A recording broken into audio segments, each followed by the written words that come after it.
Drama serial हमराही की आने वाली एपिसोड्स बहुत ही इंटरेस्टिंग होने वाली हैं, क्योंकि आने वाली एपिसोड्स में ना सिर्फ लाला सिहान का पीछा करते करते एलिफ के घर पहुंच जाएगा, बल्कि अब लाला ने गाजी से बदला लेने के बारे में भी सोच लिया है।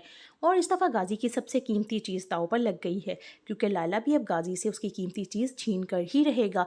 तो क्या अब अपना बदला पूरा करने की खातिर लाला अपना असली रूप दिखा देगा? लाला के हाथों से सिहान की मौत हो जाएगी, या फिर लाला एलिफ को मारकर सिहान को तकलीफ पहुंचाने वाला है? तो अब लाला के निशाने पर एलिफ है या सिहान? ये जानने से पहले अगर अब तक आपने हमारे चैनल को सब्सक्राइब नहीं किया तो दोस्तों बहुत शुक्रिया के साथ पहले चैनल को सब्सक्राइब कर लीजिए, और अगर हमारी वीडियो पसंद आए तो इसको लाइक और शेयर भी कर दिया करें। सिहान को सच्चाई पता चल गई है कि एलिफ मरियम की बेटी है, जिसके बाद ये सोच कर ही सिहान को तकलीफ पहुंच रही है कि अब एलिफ अपने घर में अकेली रहेगी। और इस तकलीफ को दूर करने के लिए सिहान एलिफ के घर पहुंच जाएगा। जैसे ही एलिफ अपने दरवाजे पर सिहान को देखेगी तो वो फिर से हैरान होगी और कहेगी कि तुम इस वक्त क्यों आई हो? मैंने तुमसे कहा था ना कि अब यहाँ पर मत आना, और इतनी रात को तुम मेरे घर पर क्या लेने आ गए हो सिहान?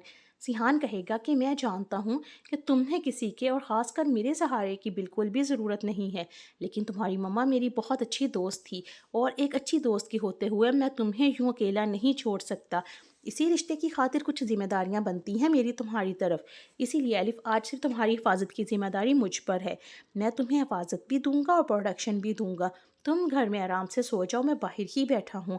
किसी भी चीज़ की ज़रूरत हो तो मुझे एक ही आवाज़ पर बुला सकती हो। जब तक तुम्हारा ये अकेले रहने का डर ख़त्म नहीं हो जाता तब तक मैं तुम्हारे साथ हूँ। ये सुनकर एलिफ को भी थोड़ा हौसला होगा और सिहान भी जाकर बाहर ही लेट जाएगा।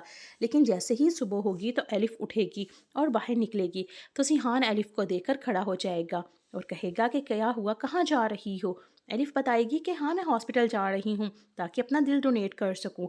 ये सुनकर सिहान काफ़ी ज़्यादा परेशान हो जाएगा और कहेगा कि क्या कह रही हो तुम अपना दिल डोनेट करने जा रही हो? तुम सोच भी सकती हो कि तुम क्या कह रही हो? एलिफ कहेगी कि मैं बिल्कुल भी नहीं चाहती कि सिर्फ़ और सिर्फ एक दिल की वजह से कोई प्यारा अपने प्यारों से जुदा हो जाए, और मैं ये दुख बहुत अच्छे तरीके से जानती हूँ कि सिर्फ एक दिल की वजह से अपने को खोने का तकलीफ़ और दुख क्या होता है।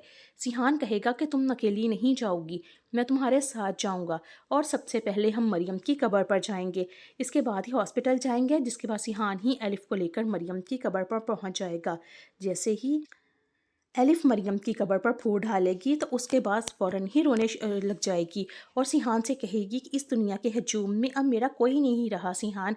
जहाँ सिहान कहेगा कि मैं मानता हूँ कि तुम्हारा इस दुनिया में कोई नहीं रहा, लेकिन मरियम की तुम्हारे लिए यादें तो मौजूद हैं ना, और वही यादें मेरे पास भी मौजूद है। बस अगर इस दुनिया में कुछ रह जाएगा तो वह सिर्फ़ और सिर्फ हमारी यादें हैं। लेकिन ये चीज़ हम में बहुत ज़्यादा कॉमन है, क्योंकि हमारे दोनों के पास सिर्फ़ और सिर्फ मरियम की यादों का ही सहारा है। इसलिए तुम ये कभी मत सोचना कि तुम अकेली हो, मैं तुम्हारे साथ हूँ और मरियम की यादें भी हमारे साथ हैं।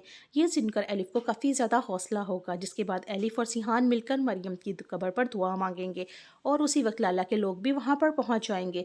सिहान को किसी लड़की के साथ देखकर उसी वक्त लाला को फ़ोन किया जाएगा और कहा जाएगा कि गाजी का बेटा कब्रिस्तान में मौजूद है।